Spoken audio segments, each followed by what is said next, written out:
Irmãos, nós estamos fazendo na nossa escola bíblica dominical o estudo das cartas de Paulo da prisão. As cartas que Paulo escreveu da prisão. Paulo escreveu ali a igreja de Éfeso, a igreja de Colossos, a igreja de Filipos, e ele escreveu uma carta particular para Filemão. E eu gostaria de estar nesse domingo meditando com os irmãos a respeito de um trecho, né, dessa carta de Paulo a Filipenses. Eu gostaria que os irmãos abrissem as suas Bíblias lá e deixassem as suas Bíblias abertas nessa carta, não é? No livro de Filipenses. Filipenses está entre Efésios e Colossenses, ali são 4 páginas.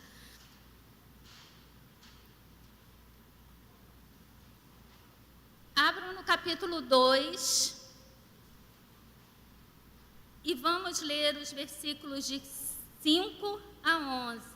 Filipenses, capítulo 2, versículos de 5 a 11. Sim, deixa eu explicar, não é? Porque estamos vindo para Filipenses. Hoje seria o dia do pastor estar trazendo a mensagem, dando continuidade no livro de Gênesis, falando sobre a criação do homem e da mulher, registrada ali no capítulo 2. Mas, devido à pouca frequência que julgou-se que teríamos, o pastor optou por darmos um intervalo e continuar no próximo domingo, não é? Nós subestimamos os irmãos, porque estamos aqui, os irmãos todos presentes, e poderíamos estar tranquilamente dando continuidade, mas eu prometo que os irmãos também não vão ficar desabastecidos. Vou tentar aqui, com a graça de Deus, suprir, falando dentro da carta de Paulo aos Filipenses. Essa é uma carta que me tocou muito, ela falou muito ao meu coração, principalmente nos textos em que Paulo fala a respeito das prioridades do nosso coração. Quando Paulo diz àquela igreja que vai enviar Timóteo e que vai enviar Epafrodito, ele diz, estou enviando Epafrodito e logo eu estarei enviando também Paulo estarei enviando Timóteo para estar com vocês.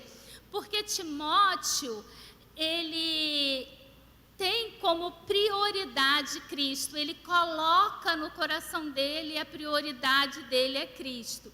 E depois, no capítulo 3, quando ele está ali exortando a igreja com relação a alguns pecados, Paulo vai novamente dizer, porque essas pessoas, o Deus delas é o ventre, e o coração delas está nas coisas que são do mundo e não nas coisas que são de Deus. É interessante como que a Bíblia, a gente lê, passa por esses textos, e de repente o Senhor vem e te dá aquela chamada de atenção. Irmãos, como que essa frase simples, né? Ter como prioridade as coisas de Deus. A gente sempre fala, buscar primeiro o reino de Deus. Mas aí eu comecei a meditar sobre os meus pedidos de oração. Eu comecei a meditar sobre aquilo que eu realmente tenho como prioridade na minha vida. Aquilo que colocamos entre escolher uma coisa e outra, não é? Em que posição colocamos Cristo? Em que posição colocamos as coisas do reino? Quando eu digo isso, irmãos, eu não estou falando de obras. Eu não estou falando de estarmos realizando obras para ganhar o reino ou para ser superior aos outros irmãos, mas eu estou falando sobre aquela prioridade real dentro da minha vida, aquilo que vai lá e que para mim é essencial para o meu viver. Paulo, aqui nesse capítulo 2, a partir do versículo 5, ele faz uma exortação a essa igreja. Uma coisa também que me chamou muita atenção, e eu espero que, se você não teve a oportunidade de assistir às aulas ainda, que você se conecte no canal da igreja e que você busque assistir desde a primeira aula ali, quando falamos bastante detalhes a respeito dessa cidade, dessa igreja. Mas uma coisa que me chamou a atenção também é que a igreja de Filipos, ela é uma igreja que a gente diria assim, perfeita para sermos membros. Quando a gente começa a ler a carta aos Filipenses, é diferente da carta aos Colossenses, da carta aos Efésios, da carta aos Coríntios, quando Paulo tem questões ali doutrinárias, questões de disciplina, questões de briga, de dissensão dentro da igreja, e Paulo precisa estar ali tratando. Então, vê como a gente se engana, né? Quando eu comecei a estudar a carta aos Filipenses, eu pensei, gente, é a igreja perfeita para sermos membros. E aí Deus é tão bom que Ele vai revelar que essa igreja perfeita, ela também tem problemas. E como tem problemas?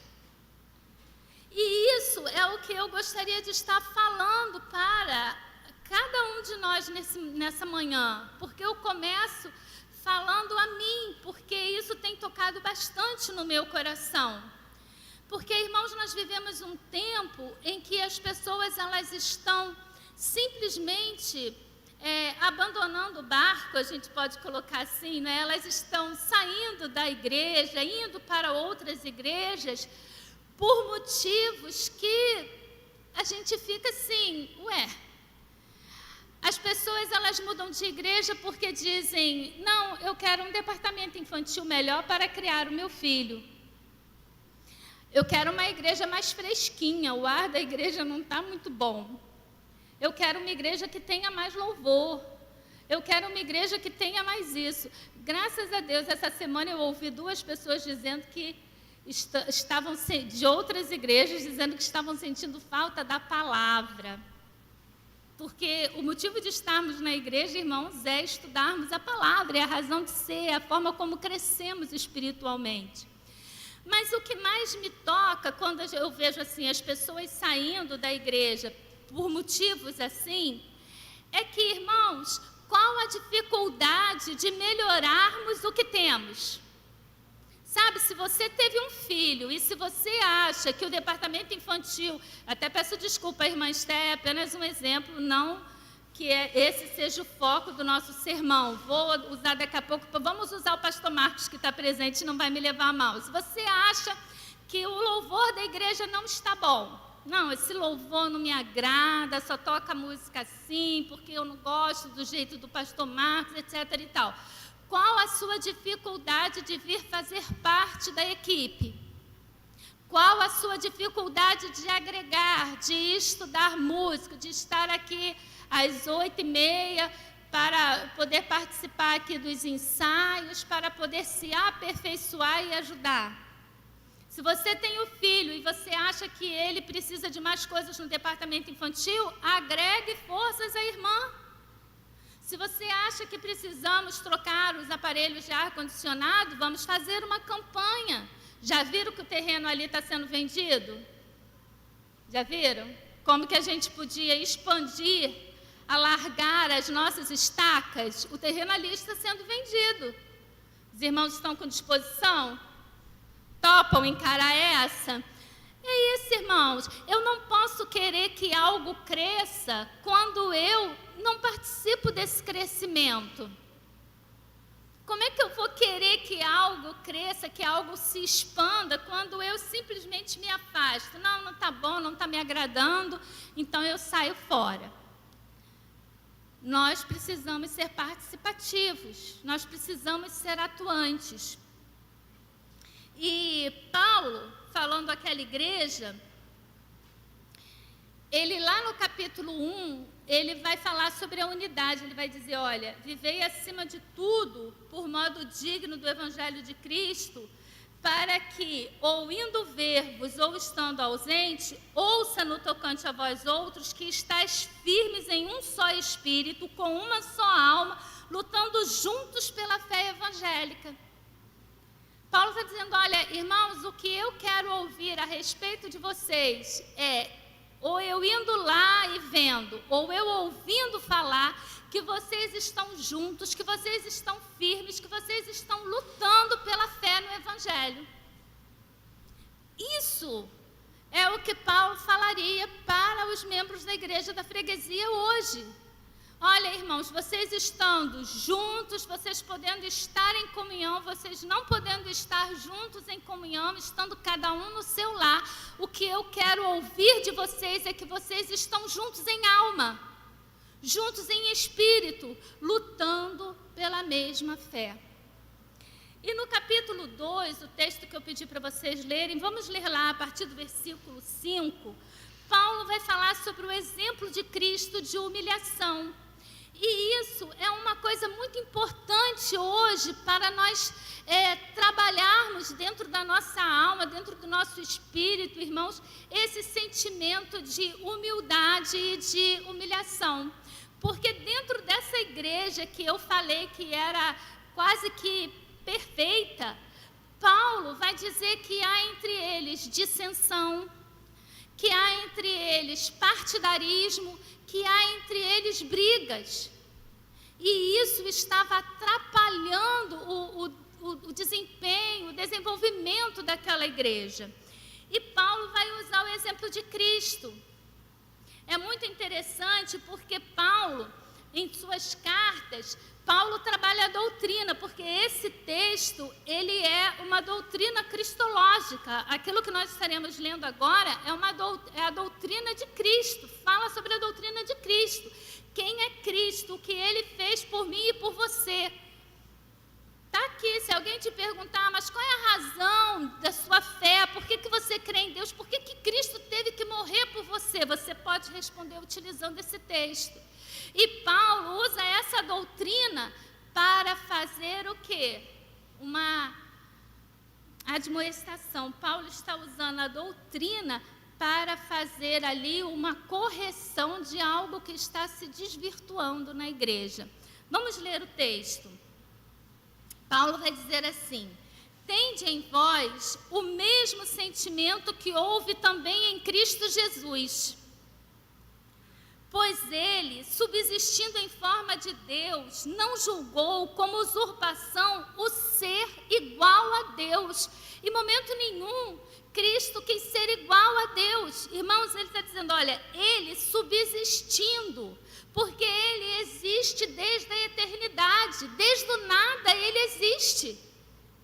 No princípio criou Deus os céus e a terra era sem forma e vazia, e o Espírito de Deus se movia sobre a face das águas, e disse Deus, aqui temos a Trindade. No princípio criou Deus, Deus Pai, o Espírito de Deus, o Espírito Santo, Deus Espírito Santo, e disse Deus, esse é o Deus Filho, porque João vai dizer, no princípio era o Verbo era Deus, o verbo estava com Deus, o Verbo era Deus. Então, nós temos a Trindade, isso que Paulo está dizendo aqui, olha, tende em vós o mesmo sentimento que houve em Cristo Jesus, pois ele, sendo Deus, subsistindo na forma de Deus, ele não julgou como usurpação o ser igual a Deus. Ele não ligou, irmão, ele não exigiu, ele não contestou o fato de que ele seria humilhado, de que ele teria que tomar a forma de homem, não, mas ele não usurpou. Olha a diferença entre Jesus Cristo e Adão. Em que Adão errou? O que a serpente disse para Eva e, consequentemente, Eva passou para Adão? Que se ela comesse do fruto, ela seria igual a Deus. Adão come o fruto porque Adão quer ser igual a Deus. E Jesus, sendo Deus, ele se fez homem. Ele não usurpou ser igual a Deus como sendo essencial. Ele é Deus. Mas aí o texto continua, antes a si mesmo se esvaziou. Jesus se esvaziou da sua glória, para poder estar no nosso meio, assumindo a forma de servo. E o servo que está descrito aqui, irmãos, não é que ele como é que eu vou colocar? Ele não se passou por servo. Ele foi servo. Ele serviu. Ele ensinou isso aos seus discípulos quando ele estava ali. Se alguém quer ser o primeiro, tem que ser o quê? Se alguém quer ser o Senhor, tem que ser primeiro servo. Não é? Ele se cingiu, tirou as suas roupas e foi ali lavar os pés dos seus discípulos. E é muito lindo, porque Jesus, quando ele faz isso, ele vai dizer: como eu ansiei viver esse momento. Tem ideia, irmãos, do que é isso? Jesus é Deus. Ele é eterno. Ele vive e viverá para todo sempre. E dentro da eternidade, ele vai dizer: eu ansiei viver esse momento. Dentro de toda a eternidade, ele ansiou viver aquele momento com os seus discípulos. Um momento não de exaltação, mas um momento de servir aqueles homens, para ensinar a eles a lição de humildade, de serviço. E eu fico pensando, aonde que nós nos perdemos?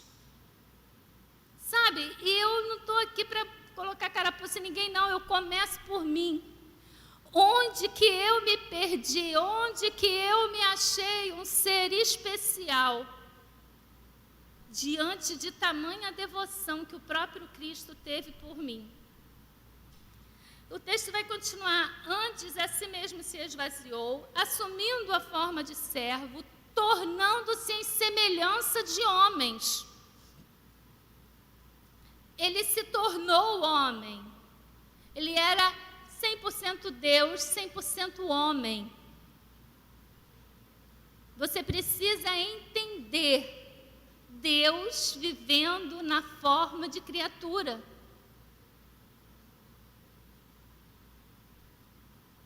E ele continua, e reconhecido em figura humana, ele foi reconhecido como homem. A si mesmo se humilhou, tornando-se obediente até a morte de cruz. Era o pior tipo de morte que existia. Era a morte mais humilhante que existia naquela época. E, no entanto, ele não dialogou, ele não tentou negociar uma coisa mais fácil, que é o que geralmente a gente busca fazer, não é? No momento de dificuldade, a gente quer logo negociar uma coisa um pouquinho mais fácil. Mas Jesus, ele veio, ele se entregou, ele foi obediente até a sua morte, e não uma morte qualquer, mas uma morte de cruz.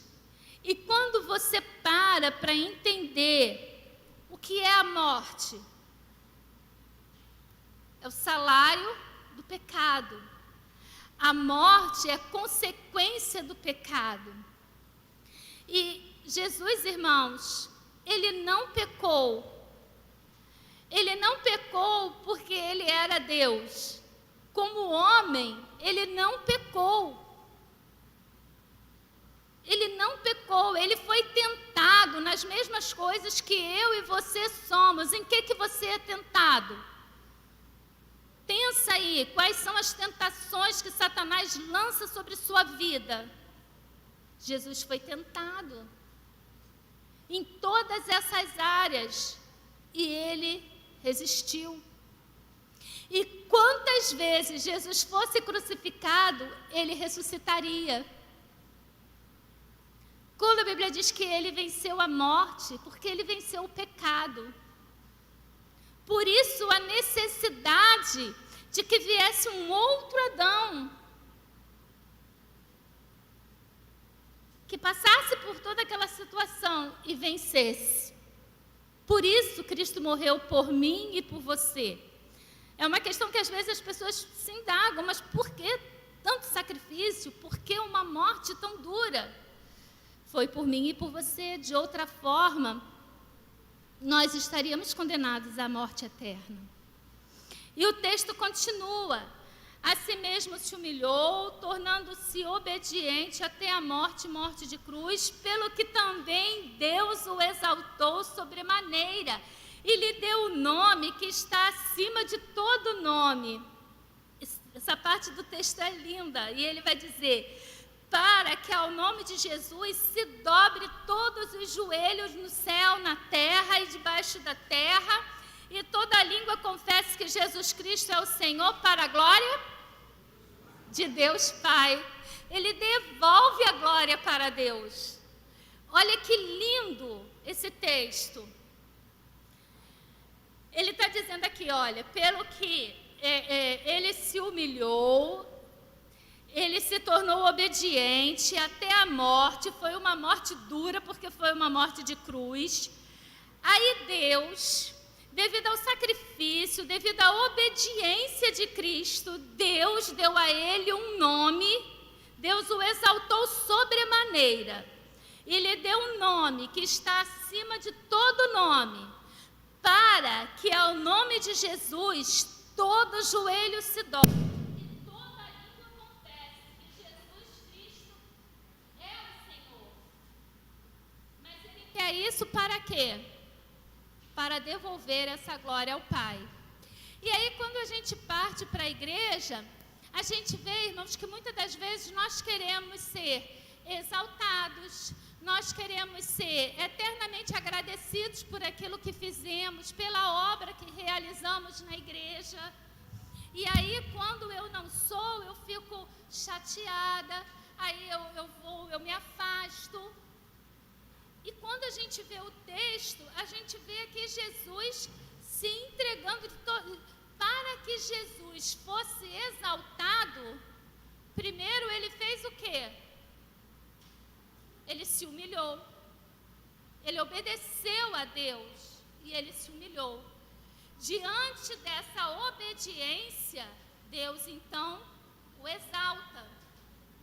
Mas o texto é tão lindo e ele está falando ali para a igreja. Eu torno a lembrar a respeito de brigas, dissensão, partidarismo. É sobre esse assunto que Paulo está tratando quando ele entra com essa teologia. A gente tem que ter a ordem ali na nossa cabeça para entendermos o texto dentro do contexto. E aí Paulo vai...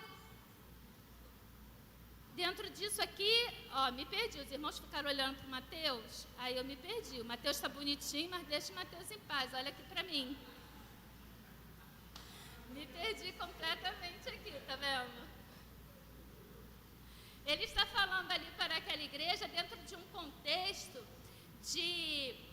Olha o versículo 3, Paulo está falando ali, dentro do capítulo 2. Nada façais por partidarismo ou vanglória, mas por humildade, considerando cada um os outros superiores a si mesmo. Irmãos, vamos confessar aqui, em unanimidade, que esse pecado aqui a gente comete?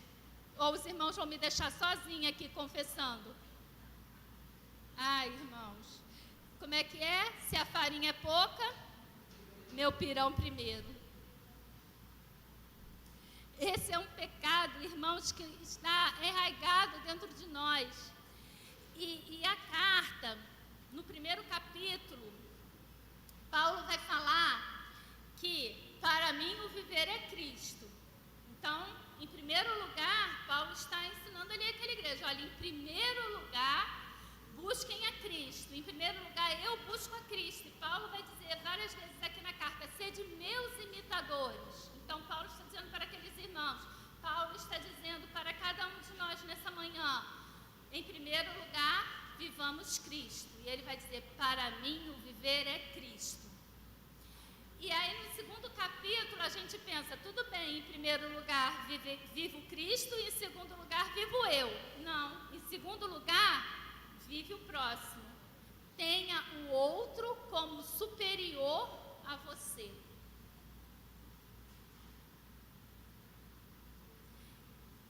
E aí no terceiro capítulo, o que Paulo vai dizer? Agora Paulo vai falar de si mesmo. Mas sabe o que Paulo vai falar de si mesmo? Ele vai usar os três tempos, o passado, o presente e o futuro. E Paulo vai dizer sobre o seu passado, o meu passado eu refuto como lixo. O meu passado não é nada.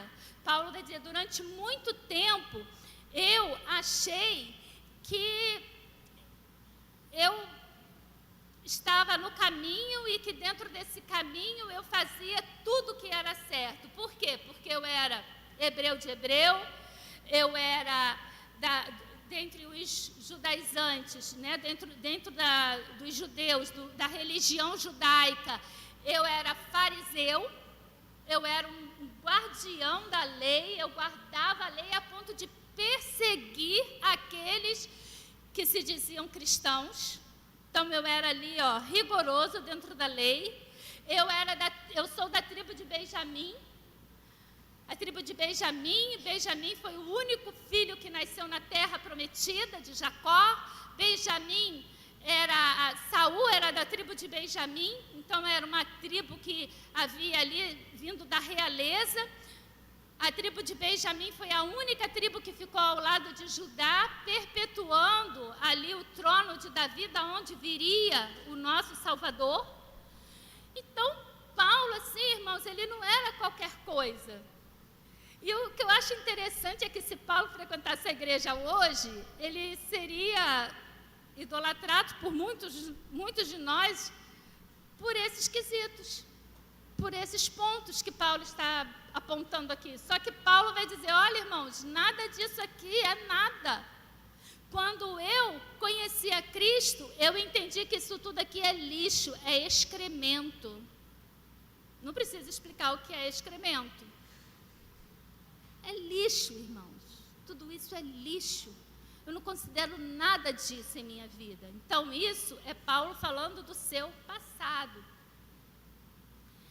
Isso, então, falou muito para mim. Eu vou até abrir aqui um parênteses, porque muitas das vezes, assim, uma pessoa nascida e criada dentro do Evangelho, como eu fui, se acha muita coisa, sabe? Muito privilegiada por ter nascido num lar evangélico, por ser filha de pai pastor, avô pastor. Às vezes a gente se acha, e aí Paulo está dizendo aqui, olha, ele era tudo, e ele está dizendo, eu não sou nada.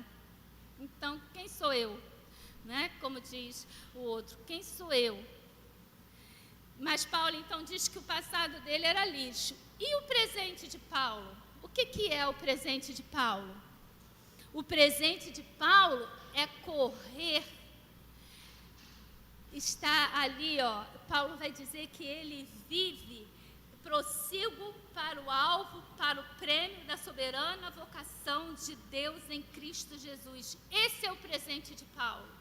O presente de Paulo é correr em busca da santificação, é correr em busca da santidade, do crescimento espiritual.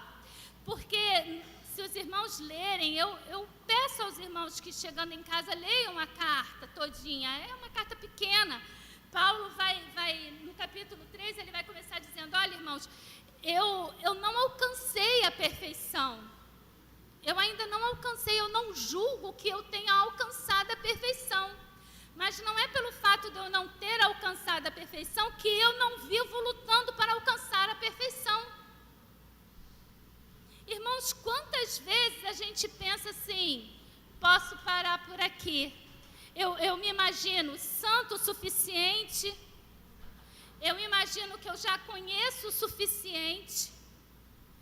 Eu imagino que eu já fiz o suficiente. Quantas vezes a gente ouve as pessoas falando assim, não, eu já trabalhei muito na obra, agora eu vou descansar e vou dar a vez para o outro. Então pede a Deus para te levar logo, irmão. Porque quando a gente acaba a missão, Deus recolhe. Se Ele te deixou aqui, se você está vivo, você tem uma missão, você tem um trabalho. Eu falo isso com todo amor para os irmãos, porque quem me vê aqui na intimidade com a minha mãe sabe que eu sempre repito isso para ela. Né? Quando ela está triste, falando da doença, eu falo, mãe, a outra proposta é pior, seria você já ter ido. Então, se você está aqui, vamos botar, né, o ânimo para cima e vamos tocar em frente, porque Deus ainda tem um plano para a sua vida. Nenhum de nós, irmãos, está aqui fora do tempo porque Deus se esqueceu. Estamos aqui porque temos uma obra a realizar. Independente daquilo que estejamos vivendo. Paulo, quando escreveu essa carta, estava preso, esperando uma decisão do imperador, se ele ia viver, se ele ia morrer. E Paulo está aqui nos dando todas essas lições. E Paulo vai dizer que o viver, ele vai dizer, prossigo para conquistar aquilo para o qual também fui conquistado por Jesus Cristo. Irmãos, quanto a mim, não julgo havê-lo alcançado, mas uma coisa eu faço, esquecendo-me das coisas que para trás fico, avanço para o plano, para o prêmio da soberana vocação.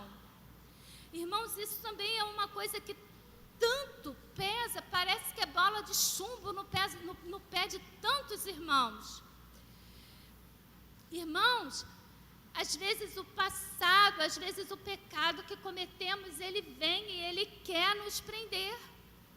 Às vezes uma briga, às vezes uma dissensão, um desentendimento com outro irmão também quer nos prender.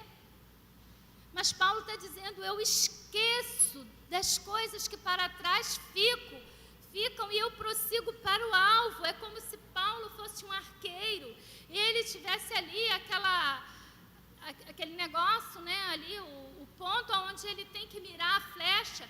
E imagina, se Paulo fosse prestar atenção para a direita, para a esquerda ou para trás, ele não ia ter ali o foco.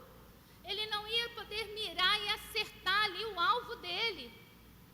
É isso que Paulo está falando, eu mantenho o meu foco naquilo que é essencial, eu me esqueço. E olha que Paulo, irmãos, se Paulo fosse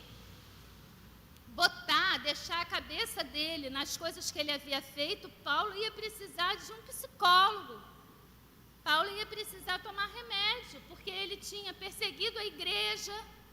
Paulo tinha ali acompanhado a morte de vários cristãos.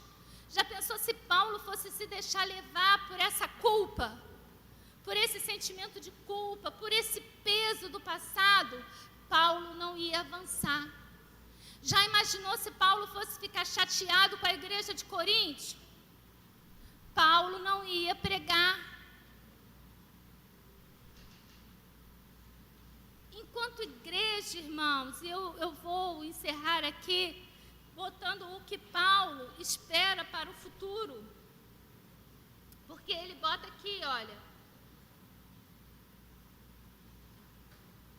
Pois a nossa pátria, capítulo 3, versículo 20.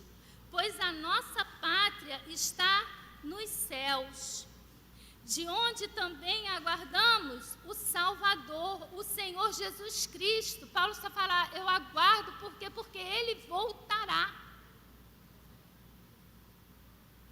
o qual transformará o nosso corpo de humilhação para ser igual ao corpo da sua glória, segundo a eficácia do poder que Ele tem de até subordinar a si todas as coisas. Então, Paulo está dizendo para aqueles irmãos, olha, o meu passado eu refuto como nada. O meu presente é mirar o alvo, é seguir para o prêmio da soberana vocação que está em Cristo Jesus, o nosso Senhor.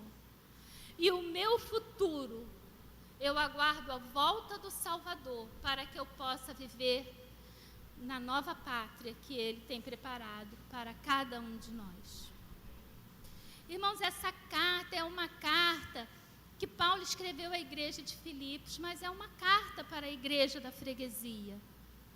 É uma carta para mim, Ana Cláudia, é uma carta para você, para cada um de nós. Você pode colocar o seu nome ali e receber, pela unção do Espírito Santo, tudo aquilo que o apóstolo está falando. E essa carta, quem tem assistido às aulas da EBD, eu tenho repetido isso, porque Paulo, ele vai colocar o seguinte para aquela igreja, olha, irmãos, a igreja, ela manda Epafrodito até Paulo, porque ela está preocupada com a situação de Paulo estar preso. E em resposta, Paulo vai dizer: irmãos, estar preso para mim não é problema algum, porque até o Evangelho está sendo mais pregado, está sendo mais propagado com a minha prisão. É incrível como Deus faz as coisas. Você está preocupado com a situação da igreja? Ontem eu estava num jantar e as pessoas diziam: como vai ser a igreja pós-pandemia? A igreja é a igreja, irmãos.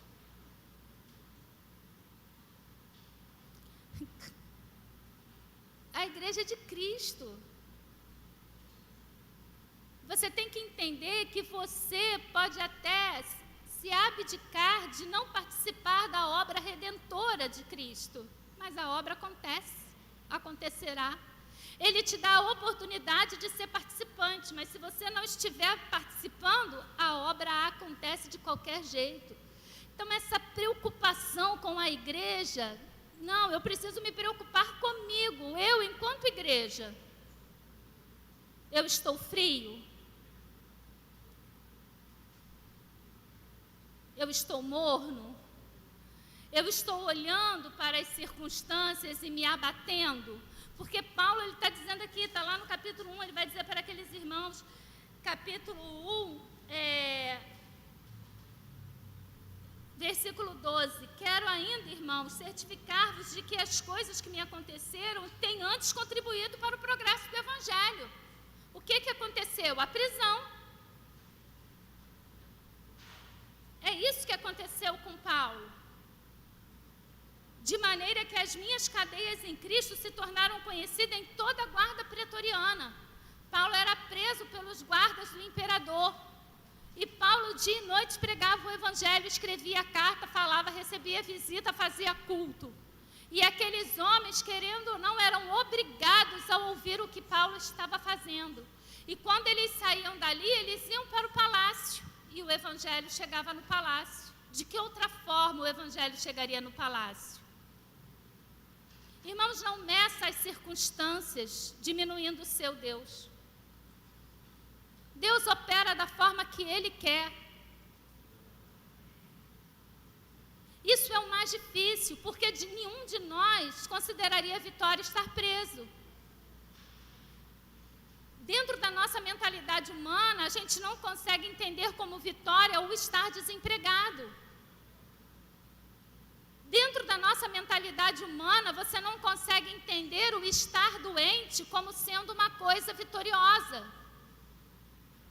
Paulo está dizendo: as coisas que me aconteceram contribuíram para o progresso do Evangelho. Então, deixa Deus te usar independente das circunstâncias.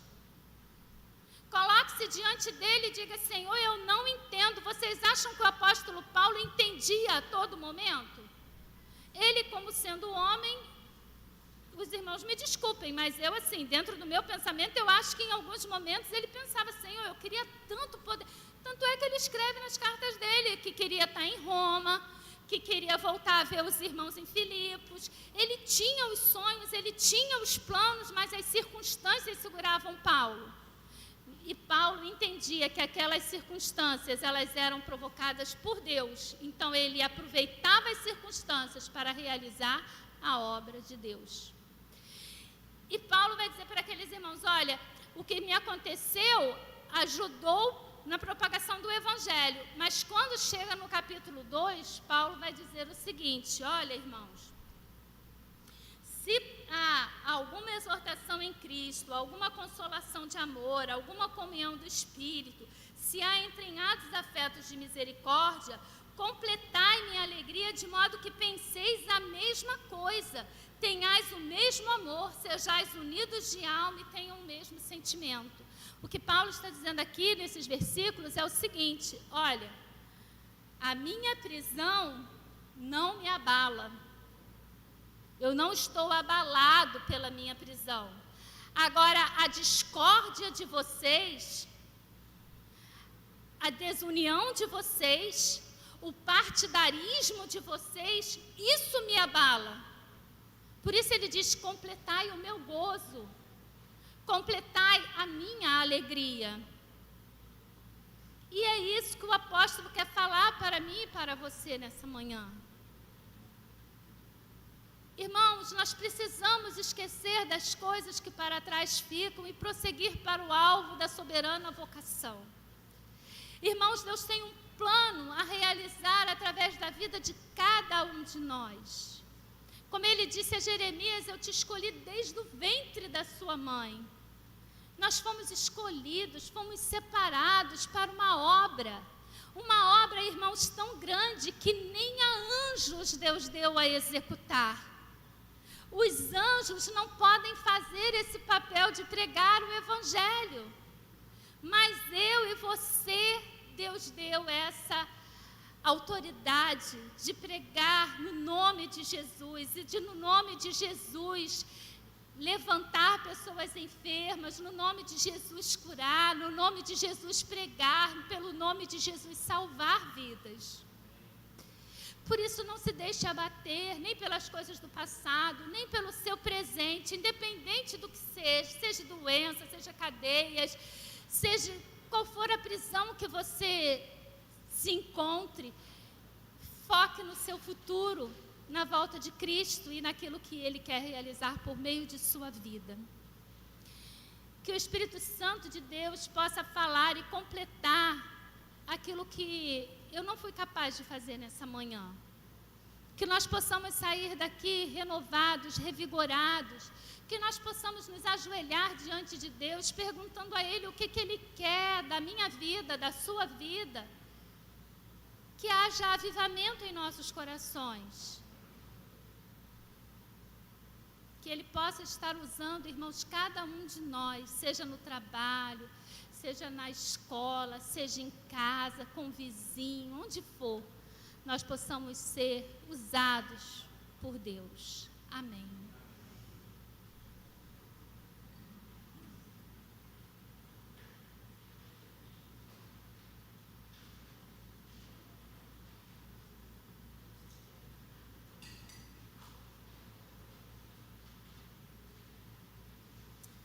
Vamos estar orando, irmãos. Eu convido aos irmãos a se colocarem de pé. Eu vou pedir o pastor para tocar uma música. E se você, nessa manhã, você se sentiu tocado, se você por algum motivo se sentia preso, por alguma razão, você achava que cadeias o estavam prendendo, circunstâncias o estavam prendendo, e que você estava limitado em operar aquilo que Deus tem a realizar por meio de sua vida, eu convido você a vir aqui na frente, nós estaremos orando. Venha, deixe o Espírito Santo falar por meio de você. Ele quer me usar, Ele quer te usar. Deus tem uma obra a realizar. Esse é um momento ímpar, irmãos. Esse momento de pandemia, quando tantas pessoas estão aflitas, passando por circunstâncias das mais difíceis. O Senhor quer nos usar para levarmos a paz, para levarmos, irmãos, uma palavra de conforto, para levarmos a essas pessoas a segurança que só o Espírito de Deus pode dar aos nossos corações. Uma situação de olharmos, independente das circunstâncias, e entendermos que Ele é soberano e que a mão dEle está sobre nós. Amado Deus eterno Pai, glorificado seja o Teu nome. Senhor, quando estudamos a Tua palavra, nós podemos entender, ó Deus, como temos sido falhos diante de Ti. Mas nós estamos aqui, Senhor, e queremos nos colocar à Sua disposição, Senhor. Usa-nos de acordo com o Teu querer.